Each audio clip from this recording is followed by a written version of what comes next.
48.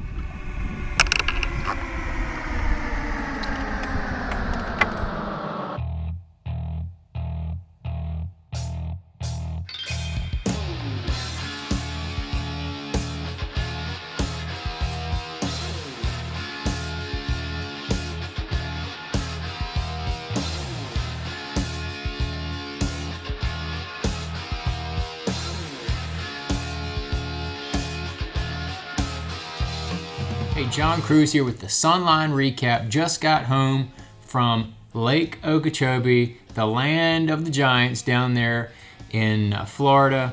Man, congratulations to Timmy Horton.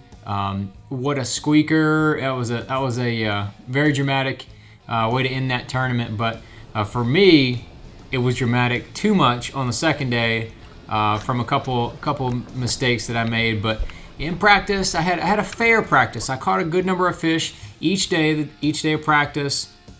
Practiced mostly on the north half of the lake.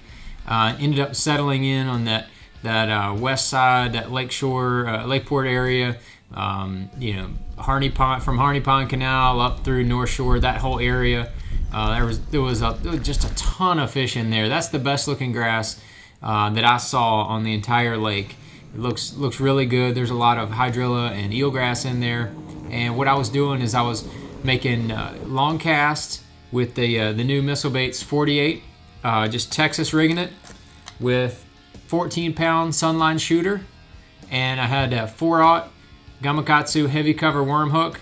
I was just Texas rigging it in the smaller end and just throwing it out, trying to hit holes in the grass or trying to hit anywhere where it was where the grass was broke up. It was not like a flat carpet, because that's the area where the fish were spawning.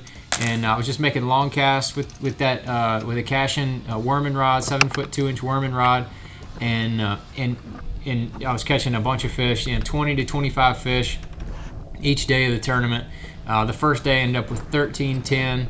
Had caught a couple fish off bed and caught a couple fish on some moving baits, but the majority of the fish came on that 48. Then on the second day, I got in there and I caught even more fish than I did the first day. That's the one. And ended up first thing in the morning, had a true heartbreaker.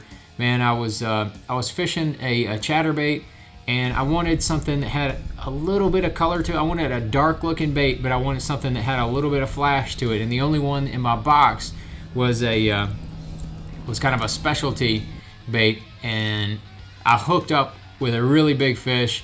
I think it was between 5 and 6 pounds, and it came off. It came off because the blade, this was it right here, the blade actually broke off of the jig.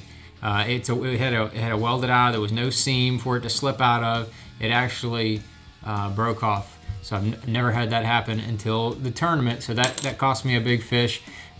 Should have known my tackle a little bit better. Always comes back to me. Should have known my tackle a little bit better. But then later in the day, I had 2 more miscues on some good fish that really would have helped me with a lot of weight. So I only weighed 11.5 pounds that second day, even though I caught over 25 fish. I just never got those big bites in the boat. So I fell a couple pounds short of the cut and finished in 67th place. Not exactly how I wanted to finish. A little frustrating. This one kind of stings a little bit. I'm got a couple weeks off here before we go back to Toledo Bend. They got the Classic, which I'm not fishing, and then we've got a Toledo Bend, which I'm really looking forward to going there. A lot of big fish in that place. Going to be a really fun tournament. I can't wait for it. So gotta capitalize on all the opportunities I get. Next time, put them all in the boat. I'm gonna have a good tournament.